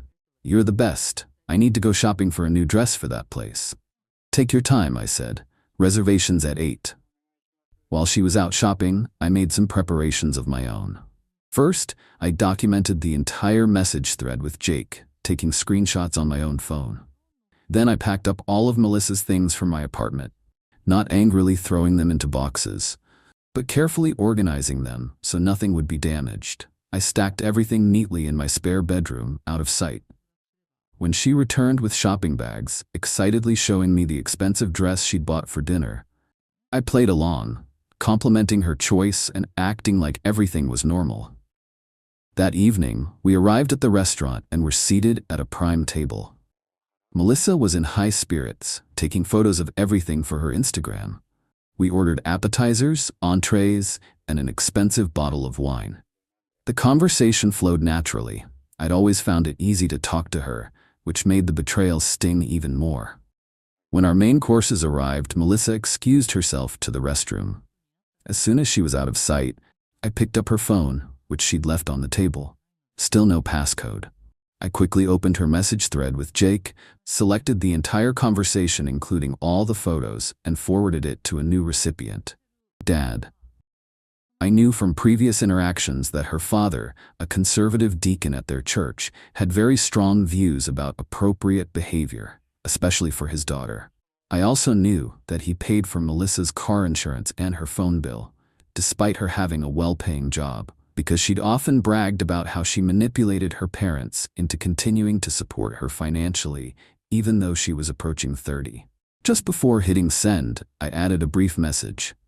Dad, I think I've been sending these to the wrong person by mistake. Sorry. I hit send. Deleted the forwarded message from her text history, so she wouldn't immediately see what I'd done, and placed her phone exactly where she'd left it. Then I took a long, satisfying sip of my wine. When Melissa returned, I suggested we order dessert. After all, we're celebrating, I said with a smile. Celebrating what? She asked. New beginnings, I replied cryptically. We finished our meal, and I paid the check, $280 plus tip, the most expensive dinner I'd ever bought, worth every penny. I drove us back to my apartment in comfortable silence. When we arrived, instead of heading inside, I popped the trunk and retrieved a box of her belongings. What's this? She asked, confusion spreading across her face. The first load of your things, I said calmly. The rest are just inside the door. I've packed everything up for you. What are you talking about? I'm breaking up with you, Melissa. I don't date people who keep backups. Her expression morphed from confusion to anger. Are you serious? After I explained everything? After that nice dinner? The dinner was my parting gift. Consider it insurance against you ever thinking I wasn't generous until the very end. This is ridiculous, she snapped. You're throwing away our relationship over some harmless texts? No, I'm ending our relationship because you've been lying to me for months, because you explicitly told your ex you might get back with him someday. Because you don't respect me or what we had. Whatever, she said, rolling her eyes again. Jake will be thrilled to hear this. I'm sure he will, I agreed. And I think your dad will be thrilled to see those messages too. Her face went pale. What? While you were in the bathroom, I forwarded your entire conversation with Jake to your father. Every message, every photo. I figured if you believe in backup so much, you should have a backup place to live when your dad cuts off your financial support. She frantically grabbed her phone. But of course, there was no evidence of what I'd done in her sent messages. You're bluffing, she said, but her voice wavered. Check your dad's messages in about 3, 2, 1. Right on cue, her phone began ringing. The contact name, Dad. The color drained completely from her face as she stared at the phone in horror. You should probably take that, I suggested. Though I'd recommend not doing it here, as I've changed the locks and your key won't work anymore. You can't do this, she shouted, now in full panic mode. I already did. Your backup plan just became your primary plan. Good luck explaining those photos to your father. She answered the phone as she walked away. And I could hear her father's voice thundering through the speaker, even from several feet away. Melissa Ann Roberts, what is the meaning of these pictures? I closed my apartment door, poured myself another glass of wine, and felt something I hadn't expected. Not satisfaction exactly, but a strange sense of justice. I hadn't yelled, hadn't made a scene, hadn't done anything illegal. I'd simply showed her father exactly who his daughter really was. The fallout was both swift and extensive. According to mutual friends, Melissa's father did indeed cut her off financially. No more car insurance, phone bill, or the emergency credit card she had apparently been using regularly for non-emergency shopping. He also informed their entire church community about his daughter's sinful behavior, effectively making family functions impossible for her. Jake, her supposed backup plan, turned out to be less reliable than she'd hoped. When she reached out to him after our breakup, he was initially enthusiastic, until he realized she actually wanted a relationship, not just flirtatious texts. He stopped responding to her messages within a week. Melissa was forced to downgrade her luxury apartment to a shared living situation with 2 roommates. She also had to trade in her leased BMW for a used Honda when the lease ended and her father refused to co-sign for a new one. As for me, I moved on. Changed my phone number, focused on work, eventually started dating someone who understands that relationships are about commitment, not contingency plans. It's been about 6 months now, and occasionally I still get messages from mutual friends passing along Melissa's demands for an apology, claiming I ruined her life. I simply remind them that I wasn't the one sending revealing photos to an ex while in a committed relationship. I wasn't the one who explained it away as normal behavior. And I certainly wasn't the one who told my partner they were just a placeholder until something better came along. I just showed her father exactly who she was. The consequences were entirely of her own making. Update. Wow, didn't expect this post to blow up like it did. Thanks for all the awards and comments. Seeing a lot of the same questions, so I'll address them here. 1. For those asking about legal issues with forwarding her photos, I checked with a lawyer friend afterward, and while it's a gray area, there were no explicit nudes involved, just revealing photos that she had already willingly sent to someone else. Plus, it was her father, not posting them publicly. Still, not something I'd recommend doing without consideration. 2. Yes, I really changed the locks that fast. I have a buddy who's a locksmith who owed me a favor. Called him while she was shopping for her fancy dinner outfit. He was there within an hour. 3. A lot of you are saying I should have confronted Jake too. Honestly, he didn't owe me any loyalty. He wasn't the one in a relationship with me. Melissa was. That's where my focus stayed. 4. For those wondering if I feel bad about getting her cut off financially, not really. She was 28 with a job that paid 6 figures. Her financial support from her parents was purely supplemental luxury money that she manipulated them into providing. She's doing fine financially, just not living the artificially inflated lifestyle she was accustomed to. 5. Several people have asked if she tried to get revenge. She did attempt to contact my boss with some made-up story about me having alcohol issues, but I'd already given my supervisor a heads up that my ex might try something like that. He ignored her email completely. 6. The most common question. Would I do it again? Honestly, probably not. It worked out in this case, but involving family and relationship drama is usually not the best move. That said, I don't regret it. Sometimes people need to face real consequences for their actions, not just walk away unscathed.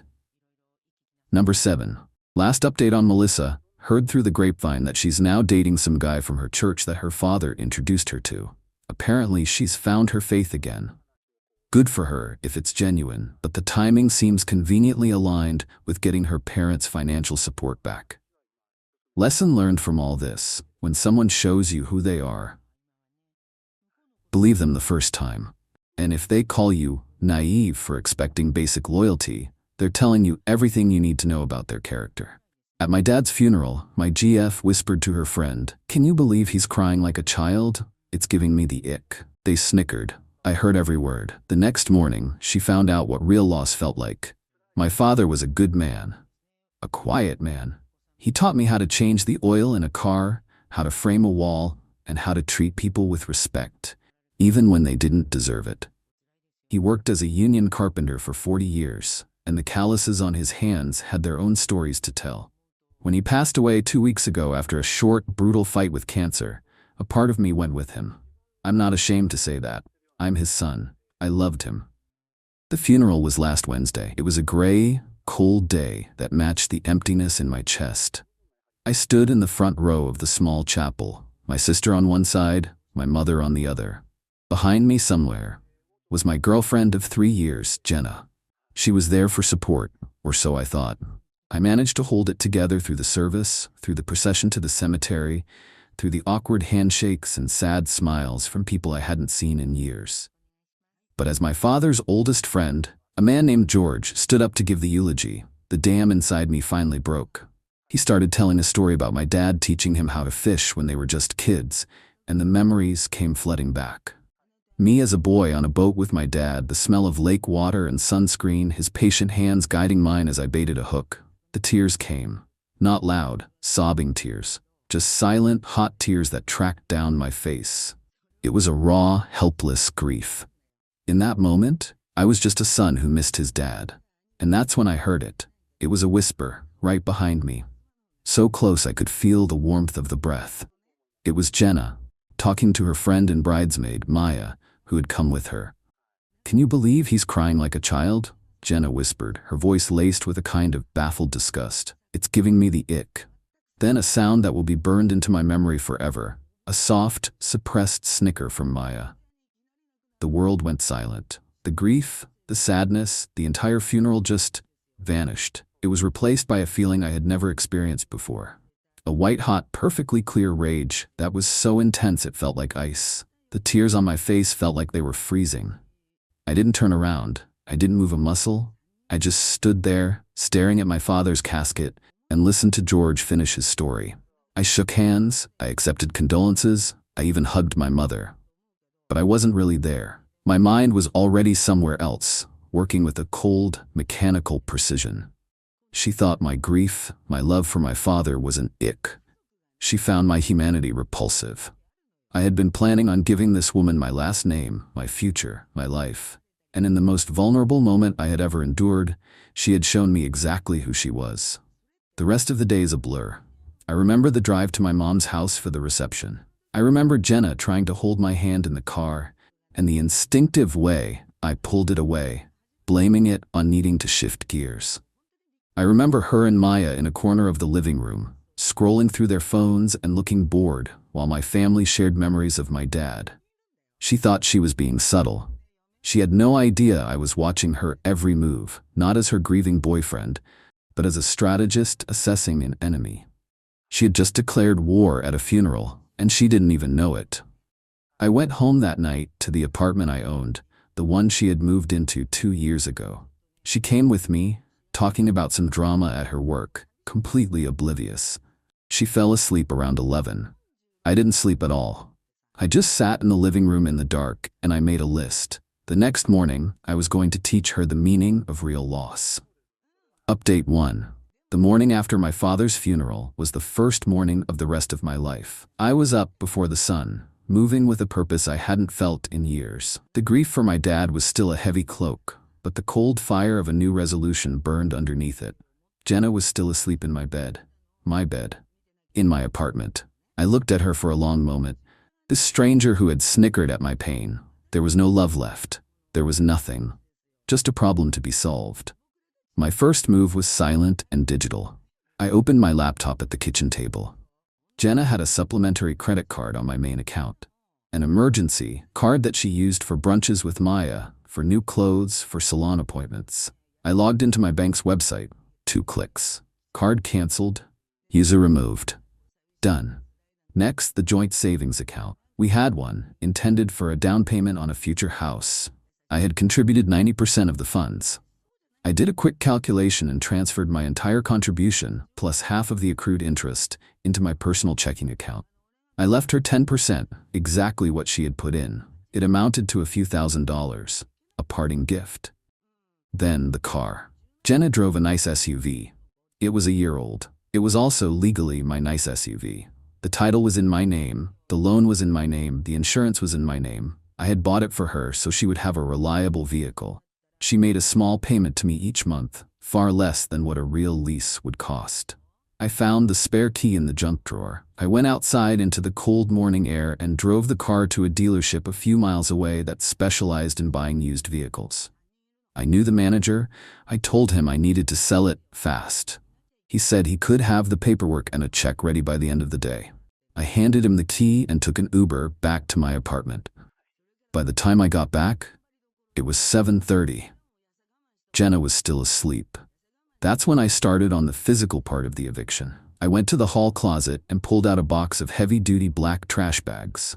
If she thought my emotions were garbage, then her possessions could be treated the same way. I was methodical. I started with her closet. The designer dresses, the dozens of pairs of shoes, the handbags that cost more than my first car. I didn't fold them. I just pulled them from the hangers and stuffed them into the bags. Her side of the bathroom was next. The endless bottles of creams and lotions, the expensive makeup, the hair products, all of it swept into a bag. I went through the entire apartment, a silent whirlwind of disposal. Every book, every trinket, every photo of us in a silver frame. I packed it all. By 9 o'clock, there was a mountain of black trash bags piled in the middle of the living room. It was a monument to a dead relationship. That's when she finally woke up. She walked out of the bedroom, yawning, stretching, and stopped dead in her tracks when she saw the scene. What is going on?" she asked, her voice thick with sleep and confusion. "Are we cleaning?" I didn't turn around. I just kept tying the top of the last bag. "No," I said, my voice calm and even. "You are leaving." She laughed, a nervous, uncertain sound. "What are you talking about, Jake? Is this a joke? It's not funny." I finally turned to face her. I made sure my expression was completely blank. "I'm not joking. I overheard you at my father's funeral yesterday. I heard what you said to Maya. I heard you laugh." The color drained from her face. For the first time, I saw a flicker of genuine panic in her eyes. I don't know what you're talking about." "Don't you?" I took a step closer. "Let me remind you. Can you believe he's crying like a child? It's giving me the ick. Does that ring a bell?" She just stared at me, her mouth opening and closing like a fish. "You stood behind me while I was mourning my father, the man who welcomed you into his home, and you mocked me." I continued, my voice still quiet, but hard as steel. "You found my grief, for the most important man in my life, to be an ick. So I'm doing you a favor. I'm removing the source of your discomfort from your life. Me. And since I am the source of everything else in your life, this apartment, that car, that credit card, all of that is being removed as well." She finally found her voice. "You can't do this. This is insane." It was a stupid comment. I was emotional. "No, I was emotional," I corrected her. "You were cruel. And now you have to deal with the consequences. Your supplementary card has been canceled. The car you were driving is currently being sold. Your belongings are in these bags. You have 1 hour to call your friend Maya and have her come pick you and your things up. Then you will give me the key to this apartment, and you will leave." The tears started then. Big, dramatic crocodile tears. "Jake, please, I'm sorry. I didn't mean it. I love you." I just looked at her, completely unmoved. "You know, Jenna, I said, my voice dropping to a near whisper. Watching you cry right now, it's giving me the ick. The look on her face was worth 1,000 empty apologies. The hour that followed was a masterclass in frantic desperation. She called Maya, screaming into the phone. She tried to bargain with me, to reason with me, to rage at me. I just sat on a kitchen stool drinking a cup of coffee and watched. When Maya arrived, her face a mask of fury, they both started in on me. "You are a monster for doing this to her," Maya yelled. "Am I?" I asked calmly. "Or am I just a guy who decided he doesn't want to spend his life with someone who finds his love for his dead father disgusting?" They had no answer for that. It took them nearly an hour to haul all 37 trash bags of her life out of my apartment and stuff them into Maya's small SUV. When they were finally done, Jenna stood in the open doorway, her face a mess of tears and makeup. She threw her apartment key on the floor. "You will regret this," she hissed. "No, Jenna," I said, looking her dead in the eye. "You already do." Then I closed the door and locked it. I stood there for a long time, listening to the silence. It wasn't the empty silence of loss. It was the clean, quiet silence of freedom. Update 2? The week after the eviction, as I've come to think of it, was a strange one. I was dealing with the logistics of my father's estate, which was a heavy but necessary task. It kept my mind busy. Every form I filled out, every account I closed, felt like an act of honoring him. And every night, I would come home to my quiet, Jenna-free apartment and feel a sense of profound relief. I had expected a counterattack, and it didn't take long to arrive. The initial assault was digital, a barrage of texts and calls from blocked numbers, voicemails from Jenna, alternating between hysterical sobbing and venomous rage, messages from Maya, calling me an unstable psycho who needed serious help. I deleted them all without listening to them fully. Then, the narrative began to form. They launched a coordinated smear campaign among our mutual friends. The story they were spinning was a work of fiction. Apparently, I had suffered a complete mental breakdown due to my father's death. In my grief-stricken, unstable state, I had a psychotic episode and violently threw the loving, supportive Jenna out onto the street for no reason at all. They were worried about me. They were scared of what I might do next. It was a clever strategy. It painted me as the villain and her as the martyred saint who had endured my instability. A few of our mutual friends, the ones who were more her friends than mine, bought it completely. I got a few concerned yet accusatory text messages. "Dude, are you okay? Heard you went off the deep end. Kicking Jenna out was not cool." I knew I couldn't let this narrative take root. I had to fight back, but not on their terms. I wasn't going to get into a public shouting match. My revenge needed to be like a sniper shot, one clean, precise action that would end the war. I remembered something from the funeral. As I was standing there, crying, my cousin Sarah was standing just a few feet away. She had come over and given me a hug right after George's eulogy. She was closer to Jenna and Maya than I was. There was a chance she had heard it too. I called her. I didn't beat around the bush. "Sarah, I need to ask you something important. At Dad's funeral, when George was speaking, I was pretty broken up. I know you were standing near me. Did you happen to overhear Jenna say anything?" There was a pause on the other end of the line. "Oh, Jake," she said, her voice full of pity. "I didn't want to be the one to tell you. I heard it all. I couldn't believe it. I told Mom about it on the way home. We were disgusted." Bingo. I had a witness, and not just any witness, a member of my own family. My next call was to our one key mutual friend, a guy named Mark, who was the social hub of our group. If you wanted a story to spread, you told Mark. "Mark," I said, "I know you're hearing a lot of crazy stories right now. I just want to tell you the truth. Once, so you have it. At my dad's funeral, while I was crying during the eulogy, Jenna leaned over to Maya and said, 'Can you believe he's crying like a child? It's giving me the ick.' My cousin Sarah was standing right there and heard it too. That is why she is no longer in my life. That is the whole story." The silence on the other end of the phone was deafening. I could practically hear the gears turning in his head. The vague story of my breakdown versus a direct, shocking quote corroborated by a witness. There was no contest. "She said that?" he finally asked, his voice full of disbelief. "At a funeral?" "Yes," I said. "That's who she is." It took less than 48 hours for the truth to dismantle their web of lies. The story of what Jenna said and where she said it was so monstrous, so indefensible, that it completely annihilated her victim narrative. The concerned texts I was getting turned into messages of support. A few people even sent me apologies for doubting me. Jenna and Maya were exposed for the callous, cruel people they were. The desperation from Jenna's end escalated. A few days later, I got a frantic call from the building manager of my apartment complex. Apparently, Jenna had shown up with a locksmith, claiming she was a legal resident who had been illegally locked out. Thankfully, I had already sent him an email the week before, informing him that she was no longer living with me and was not on the lease. He had denied the locksmith entry and threatened to call the police if she didn't leave the property. Her attempt to publicly humiliate me and force her way back in had failed spectacularly. The final pathetic attempt came in the form of a legal-looking letter. It was from a cheap letter-for-hire law office. It was a demand for financial restitution. It claimed she was entitled to half the value of the SUV, a cash settlement for emotional distress, and 3 months of spousal support to help her get back on her feet. It was a joke, but a joke that needed to be answered. I forwarded it to my family's lawyer, the same one who was handling my father's estate. His response was a work of art. It was a single page. It stated, in no uncertain terms, that Jenna had no legal claim to any of my assets.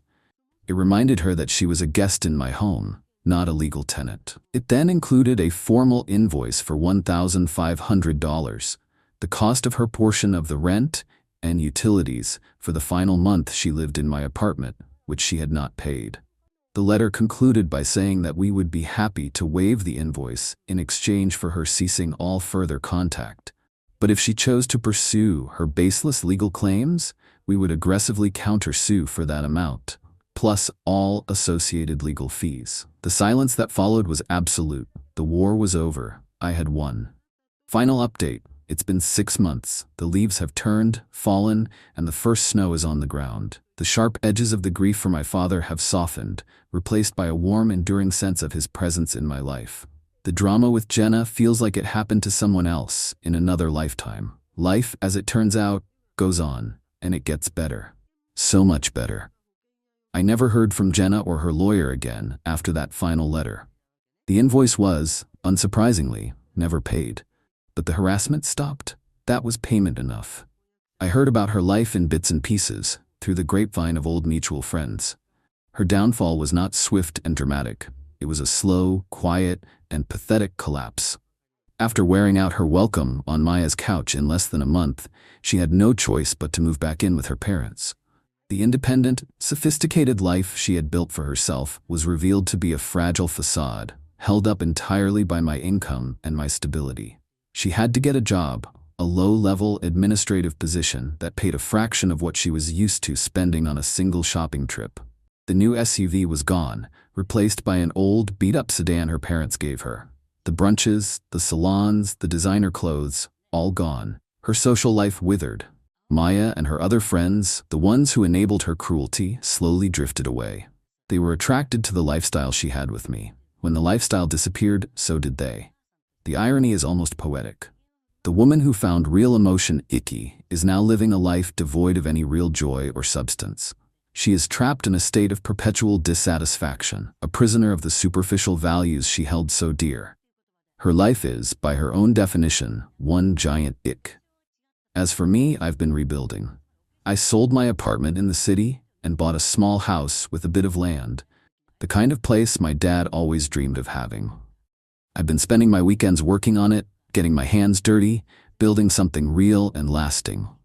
My cousin Sarah and I have become closer than ever. My family, my real family, has been my rock. I've also started a foundation in my father's name. It provides scholarships for young people who want to go into the skilled trades like carpentry. It's a way of honoring his legacy, of turning my loss into something positive for others. It's the most fulfilling thing I've ever done. I saw Jenna once, a few weeks ago. I was at a home improvement store, loading bags of soil into the back of my truck. She was pulling into the parking lot in her old sedan. Our eyes met for a brief second through her windshield. I saw a flicker of something in her face, shock, shame, maybe even regret. She quickly looked away and drove to the far end of the parking lot. I didn't feel a thing. No anger, no sadness, not even pity. It was like looking at a stranger. The hold she had on me was completely gone. She was just a person I used to know, a footnote in a chapter of my life that was now closed. The ultimate revenge wasn't in the canceled card or the repossessed car. It wasn't in the social humiliation or the legal threats. The ultimate revenge was my own peace. It was in discovering that the life she tried to tear down was just a house, and I was the foundation. I could rebuild, stronger and better than before. She mocked me for crying at my father's funeral. She saw my love as a weakness, but she was wrong. That love, that grief, was a sign of my humanity. It was the source of my strength. And in the end, it was the thing that saved me from a life with someone who would never understand what it means to truly lose something, because she never truly valued anything. She lost me, but I gained myself back. And that's a trade I'd make every single time.